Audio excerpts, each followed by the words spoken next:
Joint probability क्या होती है? जॉइंट प्रोबेबिलिटी होती है the probability of both A and be taking place, यानी कि ए भी हो रहा है और बी भी हो रहा है।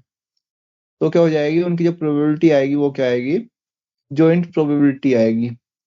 ठीक है, तो जॉइंट प्रोबेबिलिटी को हम किससे लिखते हैं? ए इंटरसेक्शन बी से लिखते हैं, यानी कि ए भी होगा और बी भी होगा, या इसको हम ए बी से भी लिखते हैं। Probability of A intersection B is equal to probability of A B. अब आप में से ना कुछ लोग हमेशा गारंटेड एक मिस्टेक करोगे, जॉइंट प्रोबेबिलिटी को क्या लिख दोगे? P of A into P of B, या लिख दोगे ए डॉट बी। ये नहीं लिखना। ए डॉट बी क्या होता है आपका?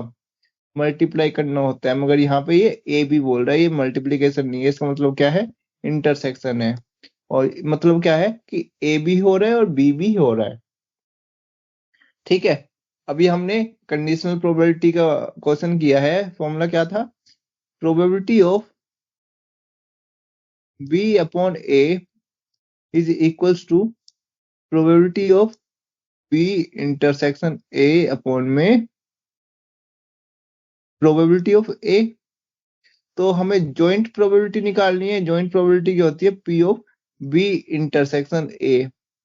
तो इसको निकालने के लिए क्या करेंगे, हम यहाँ पे जो डिवाइड में है इसको इधर मल्टीप्लाई में ले जाएंगे।